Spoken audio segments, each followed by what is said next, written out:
Welcome, ladies and gentlemen, to this, your Virgo September 2024 reading and forecast. Hi, I'm Nigel St. James, clairvoyant. Well, this month we have a deck which is full of art, which I think is just beautiful. In fact, it would have to be up in the top 3 of beautiful tarot decks, in my humble opinion. And I never get tired of it, and what I love about it is that it allows you to go very deep. It has different things to say at different times, and it has surprising things to say as well. It's also very compassionate. It's also beautifully, it permits beautiful expression of abstract ideas. And so that's why I've chosen it for this month, because I just feel like doing that. Now, you know that I provide clairvoyant readings to people from different countries all over the world, wherever you happen to be living, via FaceTime or Skype.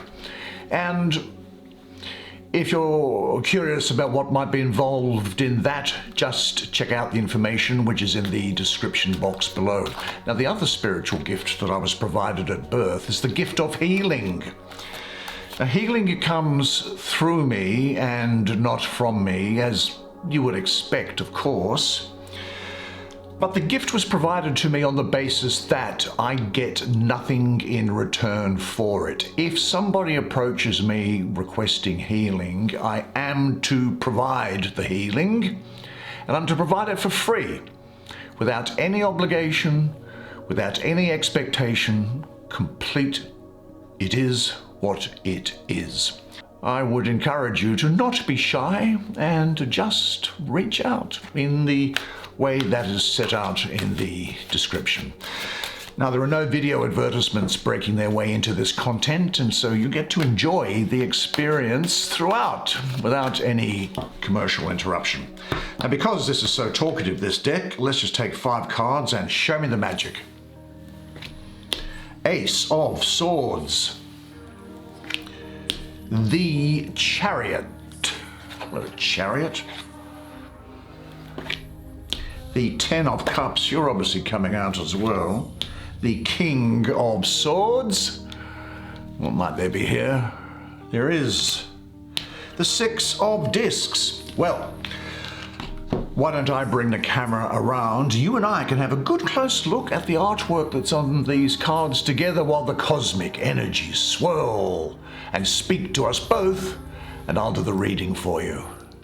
Fascinating spread here. Great turning point to success, love, pushing things forward. And you have a clarity and almost an understanding of yourself. This is a particularly interesting energy that you have drawn here. This eagle looks like a tree in some respect. It's almost as if you are reaching to heaven and bringing things to earth. It's a great time of clarity for you anyway. I think the people around you are going to be Aquarius, Pisces, and Capricorn.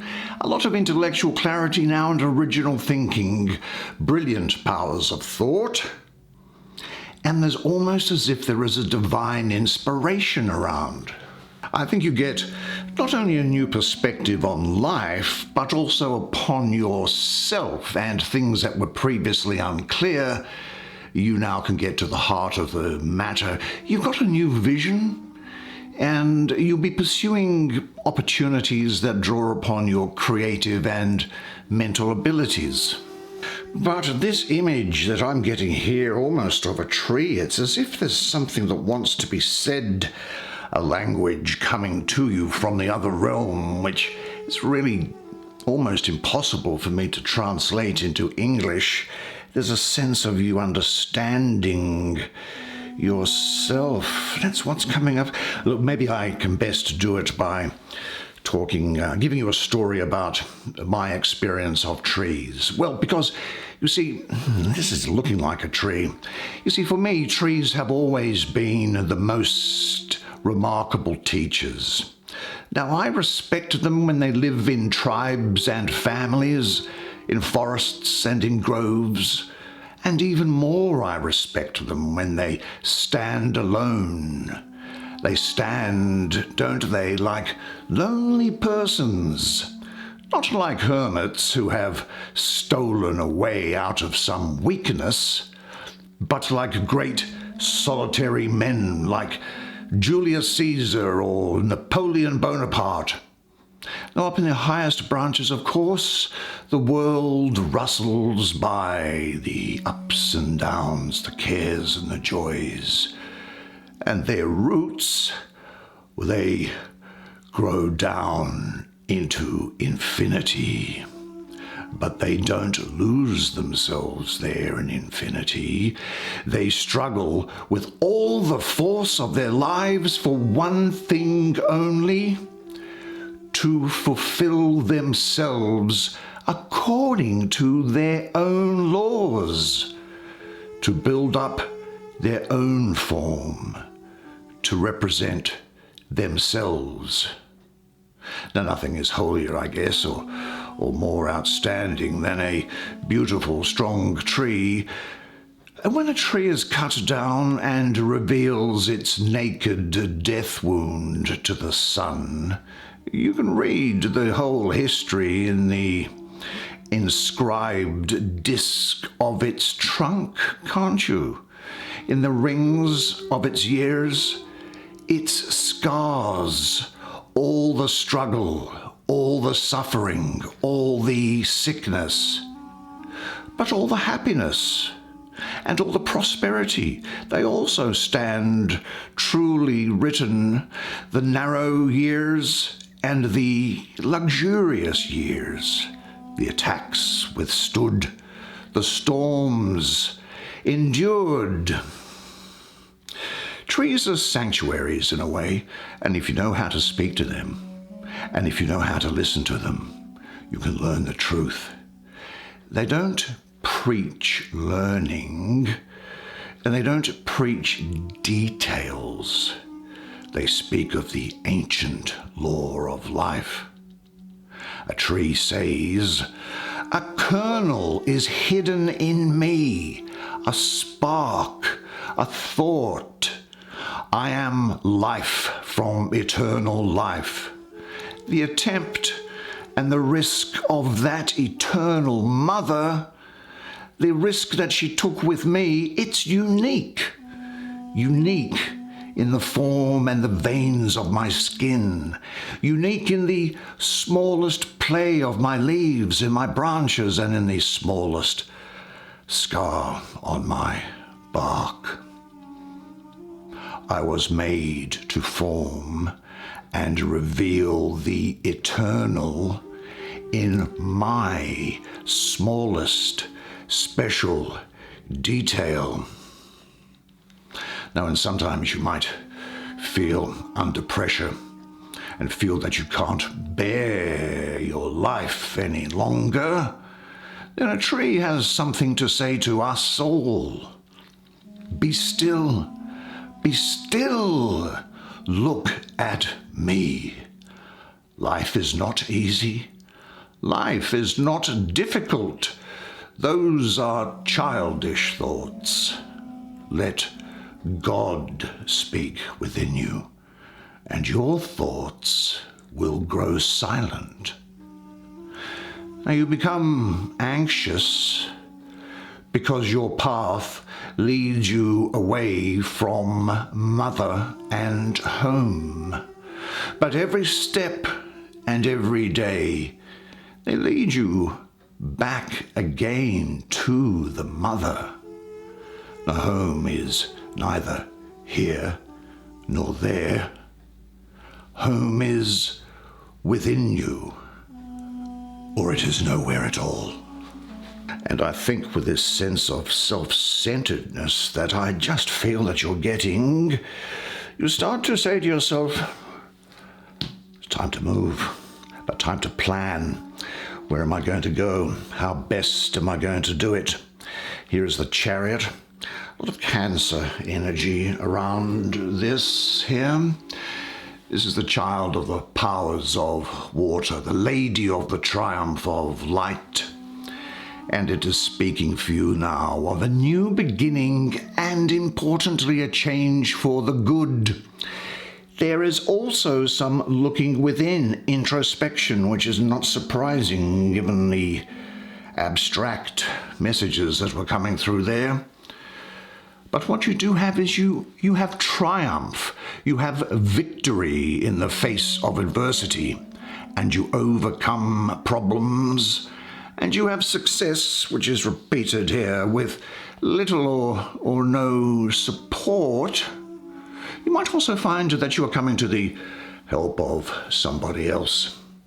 Certainly previous patterns that are negative, they're going to be swept away by you, because I suspect you might have something of a focus on self-discipline. You might also be undergoing a period of rest, and just to make sure your health is in good order. I'm not saying it's not, but just ensure that you're doing things to keep healthy. Now, this charioteer here, what she is doing is, notice how the chariot is not moving at all.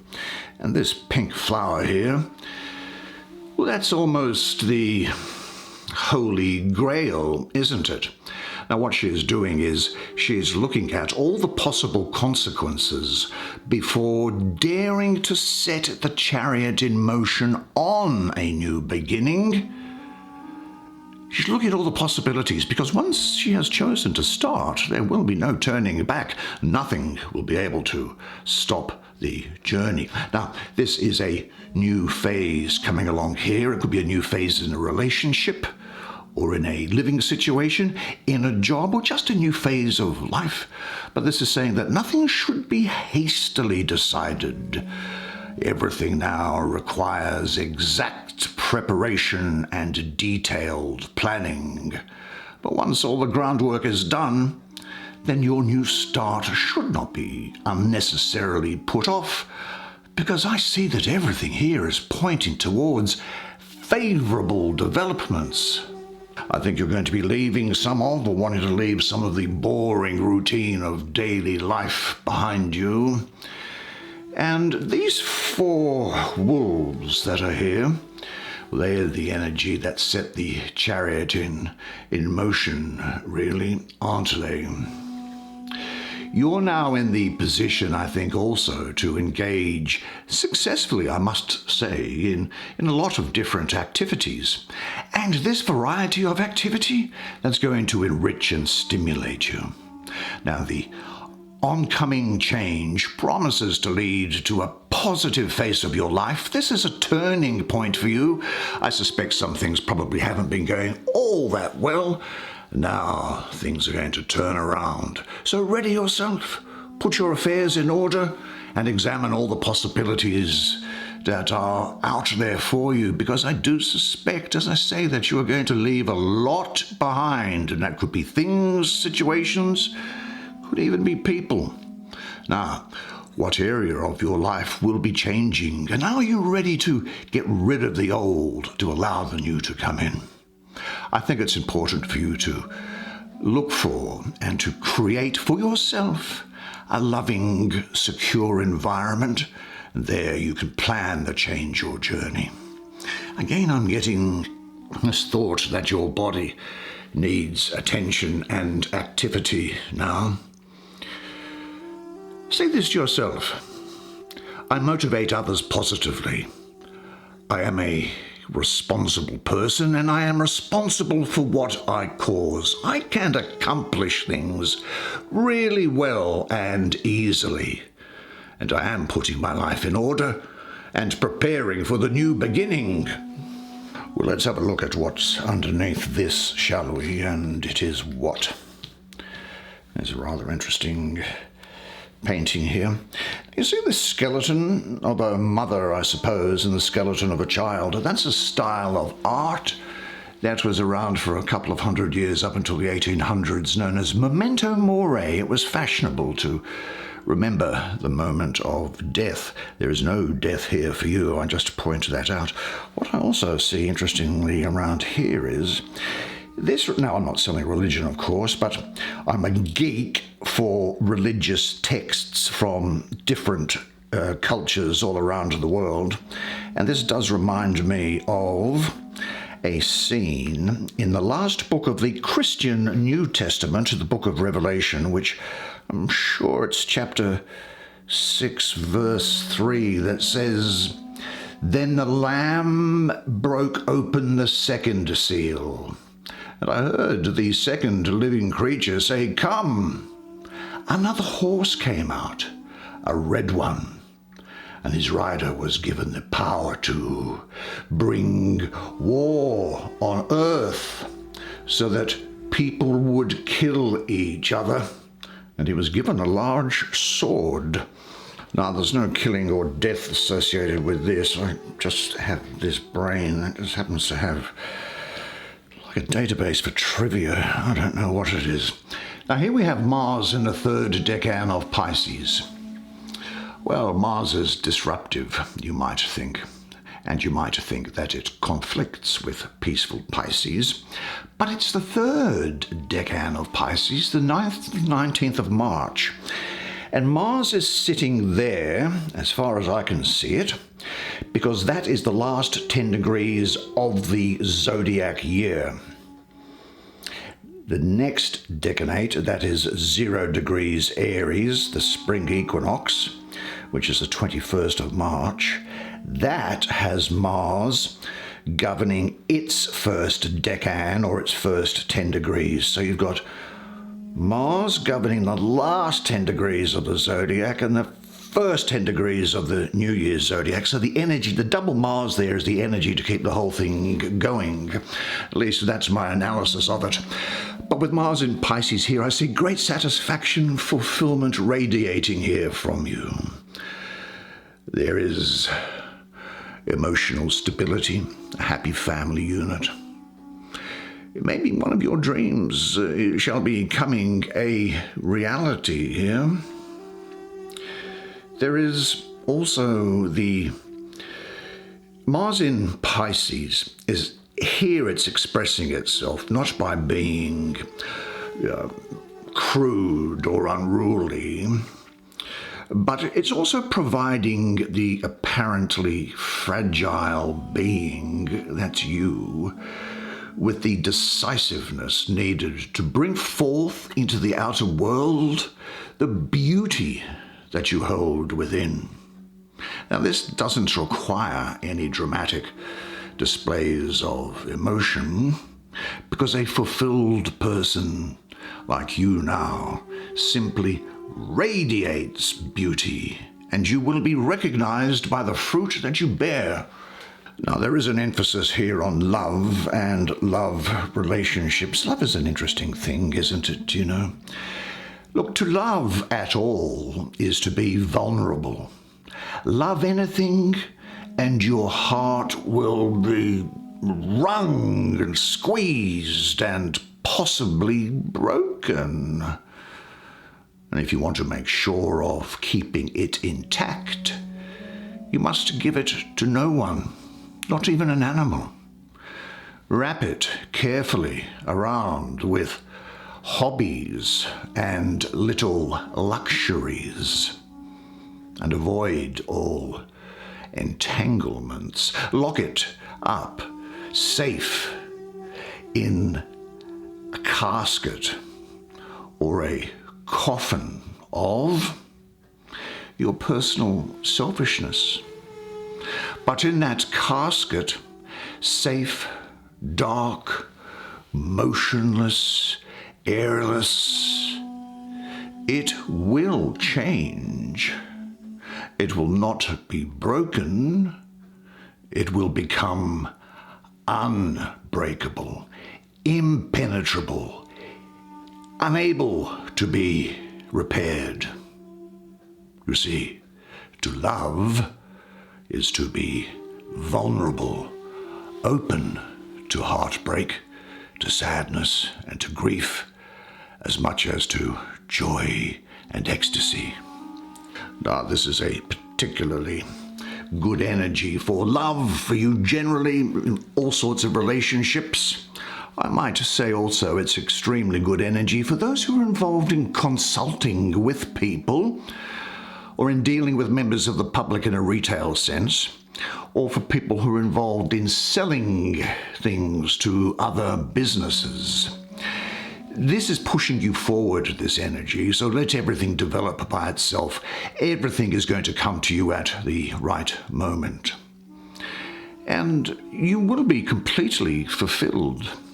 There's a great degree of emotional passion and vitality around here as well. It could also be, though, that in a relationship setting, then it might be that you have come to the end of what the relationship can, what pleasure the relationship can offer you, what extra pleasure the relationship can offer you. And in that situation, now you know I've got to give you the dark as well as the good. Then in that case, you really have two choices. One, you might then think about leaving that relationship, or two, reconfiguring it so that the water can drop from the faucet into the bucket of love, and rather than overflowing and being wasted, the bucket becomes larger and you can accept more love into your life. Now let's have a look at this weeny, meeny, miny. I'm going to go with this one, I think. Have a look at it. And the astrology of where it's placed is that of the moon in Taurus.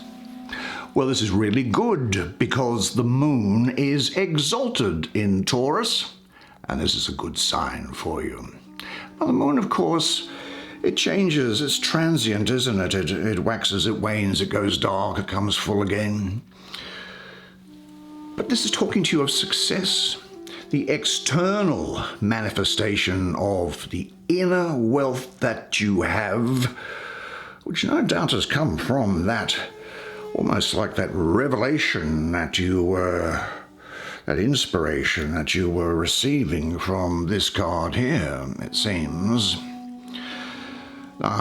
The 6 planets, I suppose, can give you an idea. This is success here for you. This success. There's a generosity going both ways, backwards and forwards. Paying it forward is what I see. Now, if we look at the planets of the solar system, because I've said that here is the moon in Taurus, well, what other planets are out there? Saturn might say, for example, that success comes to those who go carefully, step by step. So examine and scrutinize everything carefully, especially those things that are at the beginning or the end of a project. They have to be planned and thought out to the last detail. Well, Jupiter might say, look, it's too trying and boring to go through step by step of every phase of a process. Be open to taking risks. Be open for wonderful surprises, sudden changes, or expansion. This demands flexibility. Jupiter also recognizes that luck has an enormous part to play in success. Now, Venus might say that success also involves strong emotional energy. Only if you are open to the deep dimensions of feeling will you be able to fully enjoy the happiness of success. And the moon here in Taurus, it's saying that success must grow out of the inner depths and bring something up from these depths and into view. Mercury, no doubt, says that success demands effective communications. Ideas have got to be put across in a way that touch people and inspire them. And Mars may well say that success comes about through vitality and goal-directed energy and endurance, and that difficulties have got to be battled and struggled through to victory. But in a sense, I say that, look, success isn't something that you should necessarily aim at. The more that you aim at it and make it a target, the more you are going to miss it. For success, like happiness, it can't be pursued. It must come about. And it only does so as almost like the unintended side effect of your dedication to a cause that is greater than yourself, or as the byproduct of your surrender to a person other than yourself. You see, happiness must happen, and the same holds for success. You have to let it happen by not caring about it. Now, you also need to listen to your conscience and what it commands you to do, and go on to carry that out to the best of your knowledge. Now then you'll live to see, sooner or later, and now is a time when success will follow you, precisely because, I suspect as is the case, you had forgotten to think about it. So what does success mean for you at the moment? Say to yourself, my self-acceptance and self-confidence, they are the keys to real success. And then finally, and quickly, I think, because I'm aware of your time, a lot of Taurus around here as well, and Gemini. These people are obviously Taurus is going to be important to you, obviously. Gemini is a warrior of some description here. You are going to be very goal-oriented and ambitious. Well, this is obviously the case as a result of things we've been talking about. You do have flexible intellectual powers, and there is a passion here with you as well. You're going to be active, clever, skillful, quite fierce and courageous. But make sure you think about things, because you might jot off to do something without thinking about it properly. Take the advice of this Chariot and plan. Now, this is in the suit of swords, your strong intellectual determination will be unified with a deep emotional understanding, and only those goals which are emotionally charged will ignite such a passion within you. Your body, your intellect, and your spirit, they will be in harmony, and they'll be flying alongside you. You'll have the yang or male energy of analysis and the yin or feminine energy of intuition assisting you, and they're needed in the proper balance in order for you to advance. You're in a good position now to forge plans, really, so set goals and bring them to fruition. This could well be a restless period in your life. You may want to move, to change, to move about, but it's a time to listen to your head in particular and not your heart. Use the analysis, use the planning that the Chariot had spoken of there, and also understand what your goal is and what happens if you achieve it. And imagine how you will best be able to enjoy your success. You'll have a clear insight into a problem, I think, and working quickly to set goals without letting anything get in the way. Say this to yourself: I know my goal. I can write it down in one sentence specifically. I know what I'm working towards, and I know that each goal is just a milestone on the way to my ultimate destination. Well, what a particularly fascinating spread of cards for you, and all the better for having you here. Well done, you. You did a great job. What a great reading for you.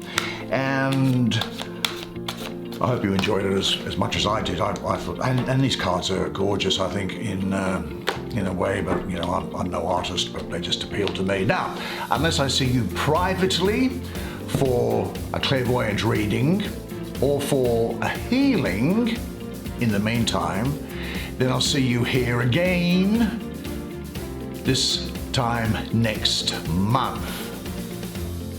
And until then, though, remember one thing, and it is this: that you are a legend.